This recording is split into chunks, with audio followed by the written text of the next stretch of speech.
नमस्कार दोस्तों।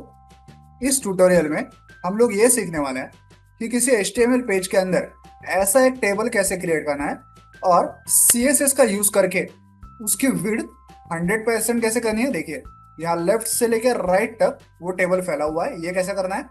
और टेबल के अंदर जो टेक्स्ट है उसकी टेक्स्ट अलाइनमेंट को कैसे सेट करना है। फॉर एग्जाम्पल, यहाँ ये जो हेडर वाली रो है जिसमें फर्स्ट नेम और एज ऐसा लिखा हुआ है, वहां का टेक्स्ट देखिए कहाँ पे लिखा हुआ है, उस सेल के अंदर एकदम लेफ्ट साइड में लिखा हुआ है। बल्कि जबकि ये जो बाकी के सेल्स हैं, A B C 25 30 और यहाँ पे भी कुछ लिखा हुआ है 80, ये वाले टेक्स्ट देखिए कहाँ पे लिखे हुए हैं। इस पूरे सेल के एकदम राइट बॉटम कॉर्नर में ये टेक्स्ट लिखे हुए हैं।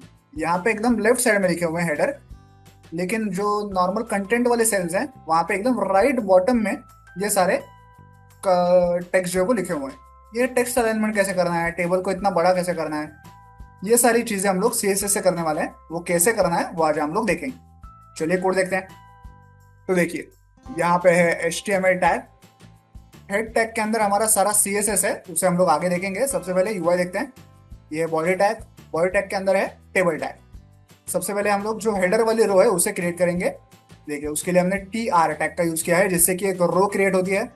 अब क्योंकि हमें हेडर वाले सेल्स क्रिएट करना है, हम लोग TH टैग का यूज करेंगे और उसमें फर्स्ट नेम और एज ये टेक्स्ट लिखेंगे। फिर हमारे जो ABC रोज थी उन्हें ऐसे क्रिएट करेंगे। देखिए, A वाली रो को क्रिएट कर रहे हैं, TR टैग का यूज किया है, जैसे कि एक रो क्रिएट होगी और उसके अंदर हमें नॉर्मल सेल्स को क्रिएट करना है, इसलिए हम लोग TD टैग का यूज करेंगे और उसमें A और 25 ऐसा टेक्स्ट लिखेंगे। फिर इसी को कॉपी करके B वाली रो और C वाली रो इनको क्रिएट करेंगे। तो यहाँ पे हमारा नॉर्मल टेबल तो क्रिएट हो गया। अब इसका CSS देखते हैं। देखिए, हेड टैग के अंदर हमने एक स्टाइल टैग को क्रिएट किया है। इसके अंदर हम हमारा सारा CSS लिखेंगे। सबसे पहले हम लोग क्या कर रहे हैं, हमें ये जो बॉर्डर क्रिएट किया है ना ब्लैक कलर की, ये बॉर्डर क्रिएट करनी है। तो कैसे करना है, देखिए, टेबल टैग, TD टैग और TH टैग, इन सब पे हमें वो बॉर्डर अप्लाई करनी है। तो इन सब के नाम हमने यहाँ पे लिखे हैं और ब्रैकेट में लिखा है बॉर्डर एट्रीब्यूट। उसकी विड्थ हमने रखी है 1 पिक्सल, उसकी स्टाइल रखी है सॉलिड और उसका कलर रखा है ब्लैक। तो यहाँ पे बॉर्डर तो बन गई। उसके बाद टेबल टैग को हमने यहाँ पे लिखा है, उसका CSS हम लोग लिखेंगे। यहाँ पे लिखा हुआ है बॉर्डर कोलैप्स प्रॉपर्टी और उसकी वैल्यू हमने रखी है कोलैप्स। अगर ये ना लिखते तो क्या होता, चलिए करके देखते हैं। बॉर्डर कोलैप्स प्रॉपर्टी को मैं रिमूव कर रहा हूँ। अब देखते हैं क्या हो गया। देखिए, हर एक सेल के अराउंड भी एक बॉर्डर क्रिएट हो गई। एच के अराउंड बॉर्डर है, 25 के अराउंड एक बड़ी सी बॉर्डर है, ए के अराउंड बड़ी सी बॉर्डर है। मतलब हर सेल की एक खुद की बॉर्डर क्रिएट हो गई है। हमें वैसे नहीं चाहिए, हमें कॉमन बॉर्डर चाहिए कॉलम और रोज की और टेबल के आउटलाइन की। तो उसके लिए हमें क्या करना पड़ेगा, सेल्स की जो इंडिविजुअल बॉर्डर्स होती हैं उन्हें कोलैप्स करना पड़ेगा, उन्हें रिमूव करना पड़ेगा। इसलिए हमने यहाँ पे कोलैप्स एट्रीब्यूट का यूज किया है। जब हम लोग ये एट्रीब्यूट यूज करते हैं तो इंडिविजुअल बॉर्डर्स जो होती हैं सेल्स की वो निकल जाती हैं। ठीक है।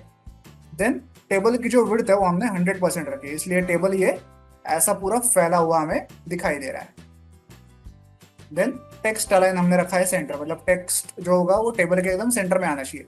लेकिन ये कोई इफेक्ट नहीं करेगा क्योंकि हम लोग इंडिविजुअली जो टेक्स्ट अलाइनमेंट है वो आगे मॉडिफाई करने वाले हैं। देखिए, जैसे कि जो हमारा हेडर टैग है, सॉरी हेडर सेल है, उसमें हम लोग क्या कर रहे हैं, टेक्स्ट के अलाइनमेंट को लेफ्ट अलाइन कर रहे हैं। देखिए, टेक्स्ट अलाइन इस प्रॉपर्टी का हमने यूज किया और उसकी वैल्यू रखी है लेफ्ट। तो हमारी जो हेडर वाली रो है उसका जो टेक्स्ट है वो एकदम लेफ्ट में आ चुका है। ठीक है। सिमिलरली जो हमारे नॉर्मल वाले सेल्स हैं उनकी टेक्स्ट अलाइनमेंट हमने रखी है राइट। तो देखिए, ये जो सारे सेल्स हैं ABC 25 30, ये सारे सेल्स में जो टेक्स्ट है वो एकदम राइट साइड में है क्योंकि टेक्स्ट अलाइनमेंट हमने राइट रखी हुई है। हर एक सेल की हाइट हमने रखी है 100 पिक्सल, इसलिए वो सेल इतने बड़े बड़े दिख रहे हैं। ओके, 100 पिक्सल की हाइट है सबकी। देखिए, यूनिफॉर्म हाइट है सबकी 100 पिक्सल। और वर्टिकल अलाइनमेंट हमने रखी है बॉटम। तो ये टेक्स्ट हमें राइट में तो दिख ही रहा है क्योंकि हमने उसकी अलाइनमेंट राइट में रखी है, लेकिन वर्टिकली भी ये बॉटम में है। देखिए, एकदम इस सेल के एकदम बॉटम में। तो ये एकदम राइट बॉटम में हमारा टेक्स्ट लिखा हुआ है। क्यों? क्योंकि हमने यहाँ पे टेक्स्ट अलाइनमेंट रखी है राइट, वर्टिकल अलाइनमेंट रखी है बॉटम। अगर वर्टिकल अलाइनमेंट को मैं टॉप कर दूं तो क्या होगा, देखिए, हर एक टेक्स्ट सेल के टॉप में चला गया। अभी भी राइट में ही है लेकिन राइट के टॉप में।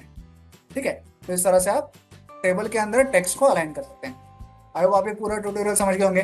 वीडियो में दिखाए गए इस कोड को डाउनलोड करने के लिंक मैंने वीडियो के नीचे डिस्क्रिप्शन बॉक्स में दे दिया, आप चाहें तो वहां से कोड डाउनलोड कर सकते हैं। वीडियो को एंड तक देखने के लिए धन्यवाद। Thank you.